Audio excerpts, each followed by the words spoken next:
Hello and welcomes you all on the LabMate YouTube channel. Today we are going to discuss about the another topic of medical laboratory science, that is malaria. Malaria के बारे में बात करेंगे हम, जो ना सिर्फ medical laboratory science के लिए ही इम्पोर्टेंट है, या नर्सिंग स्टूडेंट्स, फार्मेसी स्टूडेंट या फिर किसी भी प्रकार के पैरामेडिकल या मेडिकल के स्टूडेंट हैं आप, तो आपके लिए यह काफ़ी इम्पोर्टेंट टॉपिक होने वाला है। मलेरिया एक बहुत ही फैटलिस्ट डिजीज़ है और इसका मैनेजमेंट बहुत ही जो है वो थोड़ा टफ होता है, तो इसको थोड़ा सा आज हम पढ़ेंगे। चलिए डिस्कस करते हैं वन बाय वन। क्या क्या जानने वाले हैं हम आज। इंट्रोडक्शन जानेंगे, ठीक है, देन डिफिनीसन जानेंगे हम, इंक्यूबेशन पीरियड समझेंगे मलेरिया का, ठीक है, देन हम इन्वेस्टिगेशन जानेंगे, पैथोफिजियोलॉजी के बारे में पढ़ेंगे, sign and symptoms, treatment, prevention and precautions. Now first of all हम बात करेंगे इंट्रोडक्शन के बारे में। तो malaria is a mosquito borne febrile disease caused by malaria parasite. That mean malaria जो है वो क्या है, मॉस्किटो बर्न फेब्राइल डिजीज है, यानी जिससे फीवर होता है ना। और ये डिजीज कॉज कैसे होता है, मलेरिया पैरासाइट से। दैट मीन्स वेक्टर जेनिक है ये, और यहाँ पे वेक्टर कौन है जी, मॉस्किटो है। मॉस्किटो ही वो वेक्टर है जो मलेरिया कॉज करने का काम करता है। अब मलेरिया नाम के बारे में हम पढ़ेंगे, तो माला का मीन्स होता है बैड और एरिया का मीन्स होता है एयर, ठीक है। तो मलेरिया का मतलब हो गया mala aria, that is bad air. पहले क्या था कि जब भी इसका खोज हो रखा था तो वहाँ पे लोग ये समझें कि जो यह बीमारी हो रही है वो खराब हवा की वजह से हो रही है। लोगों को ये रिसर्च नहीं करा था या पता नहीं चला था कि मलेरिया जो है वो प्रोटोजोअल इन्फेक्शन है, और कॉज किसकी वजह से हो रहा है, वो मॉस्किटो की वजह से हो रहा है। मॉस्किटो ही इसका क्या है जी, वेक्टर है जो इसको ट्रांसफर करने का काम कर रहा है। तो पहले के लोग समझे बैड एयर से हो रहा है इसलिए इसका नाम मलेरिया रख दिए, तो आज भी हम इसको मलेरिया नाम से ही जानते हैं। इज इट क्लियर और नॉट, ठीक है। Now, disease caused by members of the protozoan genus, that is Plasmodium, a widespread group of sporozoans. The parasite affect the human liver and red blood cells. ठीक है, यह एक disease है जो caused होता है ड्यू टू यह disease है जो कि प्लाज्मोडियम की वजह से कॉज होता है। प्लाज्मोडियम इसका कॉजिटिव एजेंट है मलेरिया का, और यह प्रोटोजोअन की फैमिली का मेंबर है, ठीक है। और ये स्पोरोजोअन ग्रुप से बिलोंग करता है। या अफेक्ट किसको करता है, ह्यूमन के लीवर में हिपैटोसाइट्स को डिस्टर्ब करता है और रेड ब्लड सेल्स को डिस्टर्ब करने का काम करता है। Now humans are infected with plasmodium protozoan when bitten with infective female anopheles mosquito vector। ठीक है, ह्यूमन इन्फेक्ट कैसे होते हैं, जब फीमेल एनाफिलीज प्लाज्मोडियम प्रोटोजोआ का फीमेल एनाफिलीज मॉस्किटो जो है वो इन्फेक्टेड होगी प्लाज्मोडियम से, ठीक है। और वही फीमेल मॉस्किटो आके बाइट अप करेगी या बिटन करेगी, काट लेती है किसको, ह्यूमन बीइंग को, तो उनमें यह ट्रांसफर हो जाता है, ठीक है। इस सिम्टम में appear within week to month or even year, यानी कि सिम्टम जो है वह कुछ हफ्ते में, कुछ महीनों में या फिर कुछ सालों तक रह सकते हैं इसके, ठीक है। नाउ इंट्रोडक्शन में ही हम पढ़ेंगे। तो 4 स्पेसीज है मलेरिया पैरासाइट के, that is falciparum, vivax, ovale and malariae, ठीक है। इनमें से फाल्सीपारम और वाइवेक्स इंडिया में मोस्ट कॉमनली पाया जाता है। वाइवेक्स जो है सबसे ज़्यादा केसेज इसके देखने को मिले हैं। बाकी ओवेल एंड मलेरियाई अफ्रीकन रीजन में पाया जाता है, ठीक है। 100 कंट्रीज से ऊपर पूरे विश्व के 100 कंट्रियों में लगभग मलेरिया पाया जाता है। इसका मैक्सिमम प्रिवेलेंसी यानी कि होने की संभावना देखी गई है वार्म और ह्यूमिड इन्वायरमेंट में। मोस्टली जुलाई से नवंबर के बीच में इंडिया में यह देखने को मिलता है, ठीक है। क्यों ऐसा होता है, क्योंकि ऑप्टिमल टेम्परेचर और ह्यूमिडिटी और डेवलपमेंट ऑफ पैरासाइट जो है वो 20 से 30 डिग्री फ़ारेनहाइट पे, 20 से 30 डिग्री सेल्सियस पे, सॉरी इधर सेल्सियस होगा, 20 से 30 डिग्री सेल्सियस पे या 60% ह्यूमिडिटी पे ग्रो करता है। कहाँ पे, हमारे इंडिया में। तो वो टाइम इसको जनरली कहाँ मिलता है, जुलाई से नवंबर के बीच में। Now incubation period, incubation period क्या है, यानी कि कब लक्षण इसको देखने को मिलते हैं, है ना। दैट इज प्लाज्मोडियम फाल्सीपारम का 19 to 14 डेज, 14 दिन है। वाइवेक्स का 8 से 17 दिन, ओवेल का 16 to 18 डेज, और मलेरियाई का 18 to 14 days is incubation period. Pathophysiology, pathophysiology समझते हैं। सबसे पहले जो फीमेल एनाफ्रीज मॉस्किटो है उसने आपको बाइट अप कर लिया। अब पैरासाइट क्या करता है, वो पहुंच जाएगा कि आपके सिस्टेमिक सर्कुलेशन से पोर्टल सर्कुलेशन में होते हुए पहुंच के आपके लीवर में। ठीक है, अब पैरासाइट क्या करेगा, लीवर में जाके अपने आप को रिप्रोड्यूस करता है, अपने नंबर को बढ़ाता है, या फिर आपके लीवर में ही डोरमेंट स्टेज में यानी लार्वल फॉर्म में कई सालों तक रह सकता है। जब भी आप इम्यूनो कंप्रोमाइज्ड होंगे तुरंत आपके बॉडी में क्या हो जाएगा, एक्टिव हो जाएगा। समझ में आ गया? तो डोरमेंट स्टेज में भी यहाँ पे रहता है और अपने आप को बढ़ाने का भी काम करता है। ठीक है, देन यह क्या करता है, ब्लड स्ट्रीम में फिर आ जाता है रिप्रोडक्शन के साथ ही। और ब्लड स्ट्रीम में आता कैसे है, पोर्टल से, सिस्टेमिक सर्कुलेशन के थ्रू। पैरासाइट देन ब्लड के अंदर ही क्या करता है, अपने आप को रिप्रोड्यूस करता है और अपने इन्फेक्शन को बढ़ाने लगता है साइजोन फॉर्म में। ठीक है, then cycles of red cell infection and destruction with fever and chills. ठीक है, जो red cell infection, red cell के इन्फेक्शंस और डिस्ट्रक्शन की वजह से चिल्स एंड फीवर यानी कपकपी के साथ बुखार देखने को मिलती है। ठीक, dormant version of the parasite are ingested by another parasite. ठीक है, जो डोरमेंट वर्जन होते हैं इस पैरासाइट के, वो अनदर पैरासाइट के वर्जन से इंजेस्ट हो सकते हैं। दैट्स वाई यह तभी आपके बॉडी में इन्फेक्टिव होगा व्हेनेवर आप जो है क्या होंगे कि किसी भी डिजीज, जब भी आपका बॉडी इम्यूनो कंप्रोमाइज्ड होता है। Now investigation. ठीक है, all clinically suspected malaria cases required laboratory examination and confirmation. यानी कि आपको पता कैसे चलेगा कि आपको मलेरिया हो रखा है, जब आपका क्या होगा, इन्वेस्टिगेशन होगा। ठीक है, पहले हिस्ट्री कलेक्ट करते हैं कि आपने ट्रैवल किया है कि नहीं, आपके आसपास मच्छर रहते हैं कि नहीं। ठीक है, आपका बॉडी की एक्टिविटी कैसे है, कैसे हेल्थ कंडीशंस फील कर रहे हो, सिम्टम क्या है, कोई दवा ले रहे हो या नहीं, ये सब पता करते हैं। फिर फिजिकल एग्जामिन करते हैं जहाँ पे हम लीवर का हिपेटोमेगाली वगैरह देखते हैं, पैल्पेबल है या नहीं है वो आपका स्टमक वाला एरिया, या फिर उसका साइज इनलार्ज तो नहीं है ना। म्यूकस मेम्ब्रेन वगैरह ऑब्जर्व करते हैं, जॉन्डिस वगैरह का अपीयरेंस देखते हैं। ठीक है, मलेरिया पैरासाइट का टेस्ट करते हैं, रैपिड टेस्ट फॉर मलेरिया, या फिर थ्रू पेरिफेरल स्मीयर के थ्रू भी आप जीबीपी भी कर सकते हो मलेरिया का।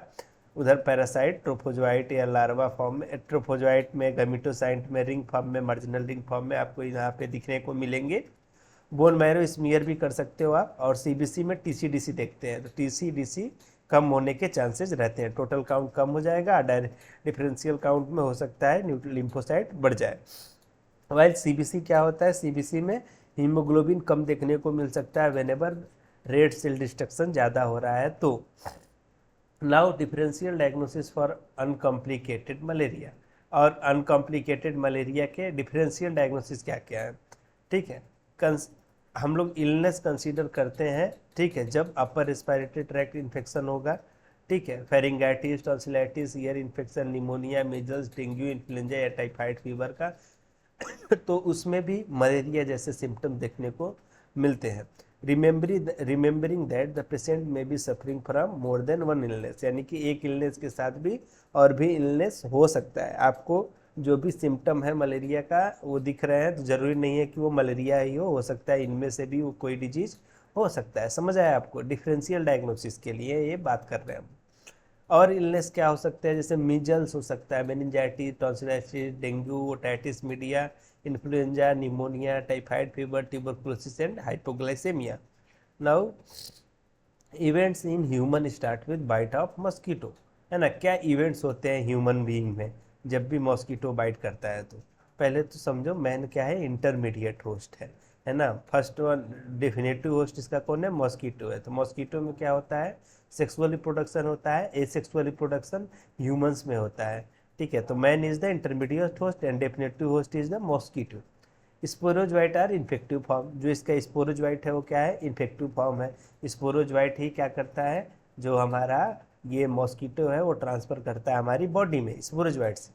Present in the salivary gland of female anopheles mosquito, ये जो स्पोरोजोइट है salivary gland female anopheles mosquito के सेलिवरी ग्लैंड में पाया जाता है। After bite of infected mosquito sporozoite are introduce into blood circulation, यानी कि जैसे ये बाइट करता है स्पोरोजोइट्स को अपने सेलिवरी ग्लैंड से रिलीज करके हमारे बॉडी में ट्रांसफर कर देता है female anopheles mosquito. Now malarial parasite का स्ट्रक्चर आपको देखने को मिलेगा, ठीक है, जहाँ पे आपको पैरासाइट प्लाज्मा मेम्ब्रेन ट्रांसपोर्टर्स दिखेंगे, भाई ये पैरासाइट्स है। आरबीसी मेम्ब्रेन चैनल दिखेगा आपको, एंड पीबीएम चैनल्स आपको इस तरह से देखने को मिलता है। नाउ साइंस एंड सिम्टम्स क्या क्या देखने को मिलेंगे मलेरिया में। सबसे पहले सेंट्रल हेडेक होता है due to the central nervous system में अगर जो किसी भी प्रकार का इन्फेक्शन है तो सीएनएस का इन्वॉल्वमेंट है, जैसे कि फाल्सीफारम है, तो हो सकता है हेडेक दिखने को मिलेगा कंसिस्टेंटली। सिस्टमैटिक में फीवर देखने को मिलता है, मस्कुलर इन्फेक्शन में फटीग और पेन, ठीक है। क्रैम्पिंग होता है ना, जिसकी वजह से बैक पेन भी देखने को मिलता है। क्यों? क्योंकि इसमें क्या होता है, लीवर का इन्वॉल्वमेंट है, तो बैक पेन देखने को मिलेगा। नाउ स्किन्स में चिल्स एंड स्वेटिंग देखने को मिलेगी। रेस्पिरेटरी में ड्राई कफ, स्प्लीन इनलार्ज हो जाता है, क्योंकि स्प्लीन जो है वो आरबीसी का ग्रेवयार्ड्स होता है। आरबीसी ज़्यादा डिस्ट्रक्ट होते हैं क्योंकि उनमें इन्फेक्शन होता है, तो आपका स्प्लीन इनलार्जमेंट हो जाएगा, दैट इज स्प्लीनोमेगाली। स्टमक में नोजिया और वोमिटिंग देखने को मिलता है इसमें, ठीक है। सिम्टम की बात करेंगे तो high fever with headache, restlessness, anorexia and diarrhoea देखने को मिलता है, ठीक है। ज्वाइंट पेन देखने को मिलेगा आपको, वोमिटिंग, एनीमिया। कब हो सकता है ये? हेमोलाइसिस की वजह से, चिल्स एंड रिगर्स, हिपैटोस्प्लिनोमेगाली, कन्वर्जन या फिर कोमा भी हो सकता है अगर जो सीवियर कंडीशन है तो। Typically proximal attack of malaria fever found in 3 stages, यानी जो पैरोक्सिमल अटैक जो होता है मलेरिया फीवर का वो 3 स्टेज में पाया जाता है, कोल्ड स्टेज, हॉट स्टेज और स्वेटिंग स्टेज। समझ आया? Cold, hot and sweating stage, ठीक है। नाउ मेडिकेशन में हम लोग क्लोरोक्विन और प्रीमाक्विन 2 मेडिसिन चलाने का काम करते हैं, ठीक है।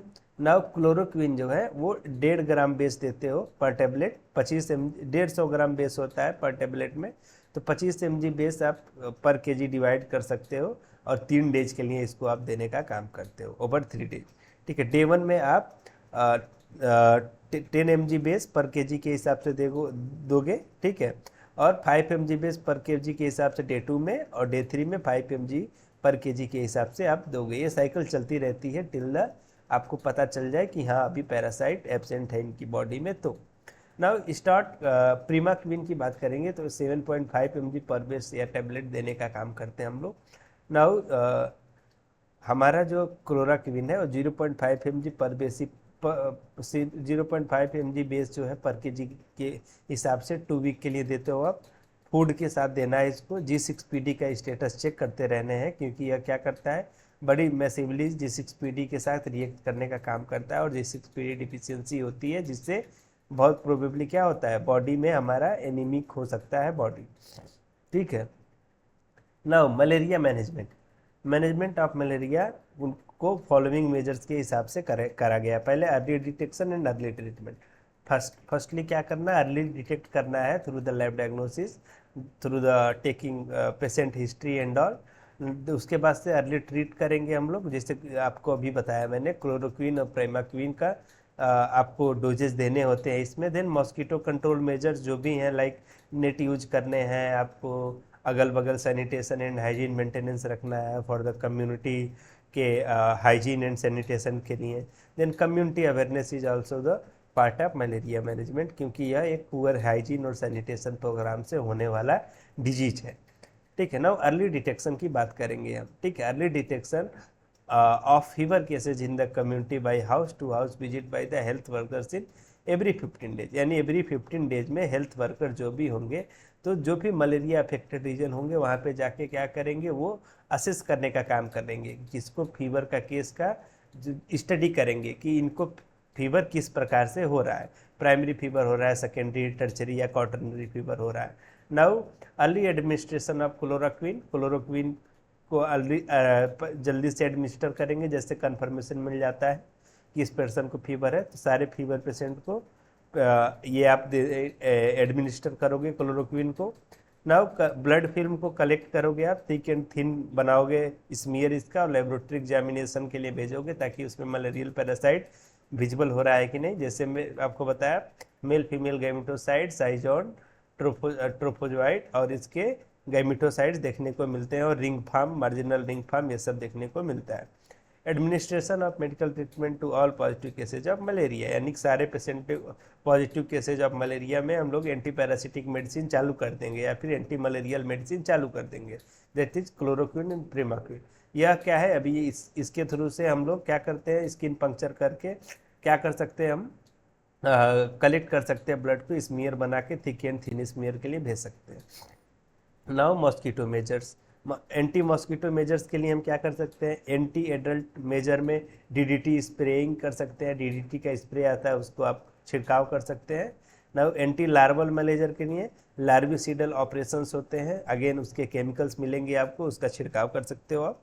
Protection again mosquito bytes, that is mosquito net and repellent creams आते हैं एंटी मॉस्किटो के लिए, नेट्स होता है और क्रीम्स को लगा सकते हो आप, ताकि क्या हो सके आपका कोई भी आपसे मॉस्किटो जो है आपसे अटैच ना हो पाए। Now this is the anti mosquito net.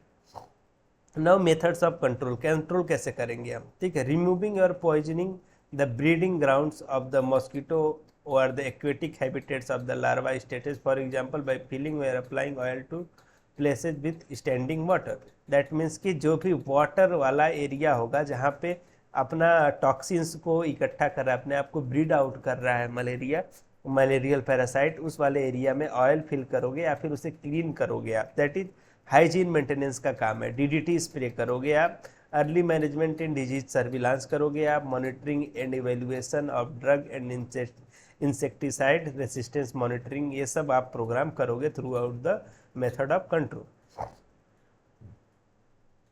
Now national malaria eradication programme government चलाती है अभी, तो गवर्नमेंट ऑफ इंडिया लॉन्च करा है इस प्रोग्राम को 1953 में।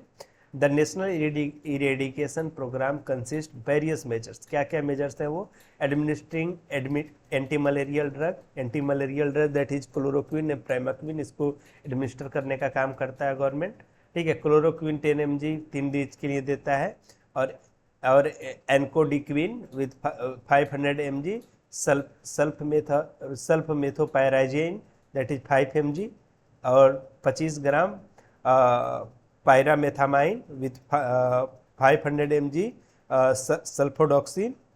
Then programme achieve good success, ये जो प्रोग्राम है बहुत ही अच्छा सक्सेस अचीव कर रखा है। This is all about the malaria, I hope आपको समझ आया होगा। इसमें हमने सिर्फ BMLS के बच्चों के लिए ये वीडियो नहीं डाला है, तो प्लीज़ जो भी है स्टूडेंट्स मेडिकल सीकर हैं या फिर मेडिकल एक्सपीरियंस हैं, उनको आप ये सेंड करिए। आई होप कि आपके सारे डाउट्स इसमें क्लियर हो गए हों, नहीं क्लियर है तो प्लीज़ आप कमेंट बॉक्स में अपने डाउट्स को भेज सकते हो, मुझे पता चल सके कि आपके फीडबैक्स क्या है। देन हमारा एक वीडियो आएगा प्लाज्मोडियम के ऊपर, जिसमें हम डिटेल्ड स्टडी करेंगे प्लाज्मोडियम का लाइफ साइकिल एंड डेवलप पे। तो that's all about the malaria. I hope आपको अच्छा लगा हो। थैंक यू, फिर मिलते हैं नेक्स्ट वीडियो में। Bye bye.